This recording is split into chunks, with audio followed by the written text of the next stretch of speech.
আসসালামু আলাইকুম। আমি কামরুজ্জামান জার্মানি থেকে। রাষ্ট্র সংস্কারের আগে আসলে প্রয়োজন সমাজ সংস্কার। নিরাপদ সমাজ প্রতিষ্ঠার জন্য ঐক্যের কোনো বিকল্প নেই। বাঙালি জাতি স্বতন্ত্র রাষ্ট্র প্রতিষ্ঠার পর থেকেই ঐক্যহীন হতে শুরু করে। বর্তমানে এই ঐক্যহীনতা এমন এক পর্যায়ে উপনীত হয়েছে, যেখান থেকে ঐক্য প্রতিষ্ঠার স্বপ্ন ক্ষীণ। তারপরও চেষ্টা অব্যাহত রাখা জরুরি মনে করেই আমি সমাজ সংস্কার বিষয় নিয়ে এই চ্যানেলে নিয়মিত আলোচনা করে থাকি। এই মুহূর্তে যারা আমার সাথে আছেন এবং পরবর্তীতে যারা দেখবেন, সবাইকে চ্যানেলটি সাবস্ক্রাইব করবার আহ্বান জানিয়ে শুরু করছি। আজকের গুরুত্বপূর্ণ আলোচনা বিবাহের সময় নারী পুরুষ উভয়ের ক্ষেত্রে তথ্য গোপনীয়তার কারণে সামাজিক বিশৃঙ্খলার বিষয়। বিগত 5 বছর থেকে বাগেরহাট জেলার ফতেপুর গ্রামের একটি পরিবারকে কেন্দ্র করে আমি বাংলাদেশের সর্বত্র তথ্য সংগ্রহের পরিকল্পনা করি এবং তারই আলোকে নিশ্চিত হয়েছি যে বাংলাদেশে এ জাতীয় পরিবারের সংখ্যা প্রায় 40%। যারা ইসলাম ধর্মকে ব্যবহার করে তাদের অসামাজিক কার্যকলাপ সম্পন্ন করে থাকে। এ জাতীয় পরিবারগুলো বিয়ের আগে থেকেই মেয়েকে তার স্বামীকে পরিবার থেকে পৃথক করবার জন্য প্রস্তুত করতে থাকে। মেয়ের মা এবং খালাদেরকেই টার্গেট করে এক ধরনের ধর্ম ব্যবসায়ীরা। ওই সকল ধর্ম ব্যবসায়ী সাধারণত বসবাস করে বাংলাদেশে আউলিয়াদের অধিকাংশ মাজারগুলোতে, যেটা প্রতিরোধ করা একমাত্র রাষ্ট্র ব্যবস্থার সংবিধানের সংশোধনের মাধ্যমেই সম্ভব বলে মনে করি আমি। শুধুমাত্র জনসাধারণকে সচেতন করতে পারি আমি, এর বেশি কিছু করবার ক্ষমতা এককভাবে আমার নেই। যারা এ সকল কর্মের সাথে সম্পৃক্ত তাদের সংঘবদ্ধভাবে প্রতিরোধ করতে হবে।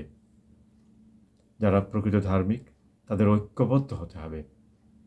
আপনাকে আমাকে জানতে হবে বিয়ের সময় তথ্য গোপন করার শাস্তি সম্পর্কে হাদিস কোরআন কি বলে। সূরা আস-সাফের 61 নম্বর আয়াতে বলা হয়েছে, হে মুমিনগণ, তোমরা কেন এমন কথা বলো যা তোমরা করো না? আল্লাহর নিকট এটি বড়ই অপছন্দনীয় যে তোমরা এমন কথা বলো যা তোমরা করো না। এই আয়াতের মাধ্যমে আল্লাহ স্পষ্টভাবে বলেছেন, কোনো কাজ বা আচরণের মধ্যে কথার সাথে কাজের মিল থাকা অত্যন্ত গুরুত্বপূর্ণ। ইসলাম শুধু বাহ্যিক আচরণের উপর গুরুত্ব দেয় না, বরং আভ্যন্তরীণ ঈমান, নিয়ত ও চরিত্রের সংশোধনকে অত্যন্ত গুরুত্বপূর্ণ বলে মনে করে।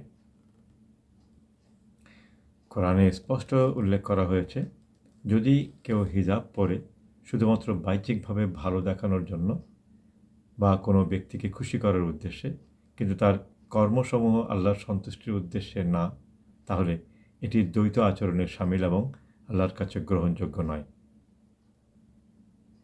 ইসলামে বিবাহ একটি গুরুত্বপূর্ণ বন্ধন, যা সততা, ন্যায়পরায়ণতা এবং পারস্পরিক সম্মতির ভিত্তিতে প্রতিষ্ঠিত হওয়া উচিত।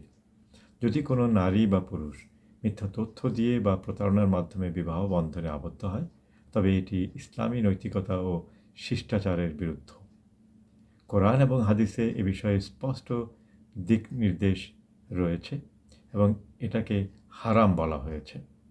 সূরা আযাবের 33 নম্বর আয়াতে বলা হয়েছে, এটি নির্দেশ করে যে প্রতিটি ক্ষেত্রে সত্য বলা একজন মুমিনের জন্য বাধ্যতামূলক।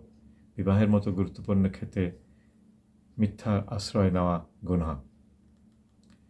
প্রতারণার নিষেধাজ্ঞা আল্লাহ বলেন, এবং একে অপরের সম্পদ অন্যায়ভাবে ভক্ষণ করো না এবং মানুষদের সম্পদের কোনো অংশ জেনে বুঝে অন্যায়ভাবে দখল করার জন্য বিচারকের কাছে নিয়ে যেও না। সূরা বাকারার 188 নম্বর আয়াতে আরও বলা হয়েছে, প্রতারণা বা মিথ্যা তথ্য দিয়ে বিয়ের মাধ্যমে যে কোনো লাভ অর্জন করা হারাম।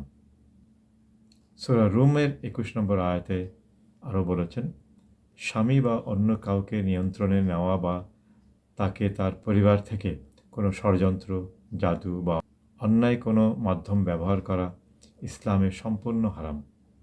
এটি শুধু সম্পর্কের ক্ষতি করে না, বরং আল্লাহর কাছে বড় পাপ হিসেবে গণ্য হয়। সুতরাং মুসলমান বন্ধুগণ, আপনারা নিশ্চয়ই অবগত হয়েছেন বিবাহের পূর্বে মিথ্যা তথ্য দিয়ে বিবাহ সম্পন্ন করা কতটা বিপজ্জনক, কারণ এতে আপনার ইহকাল এবং পরকাল উভয়ই ঝুঁকিপূর্ণ।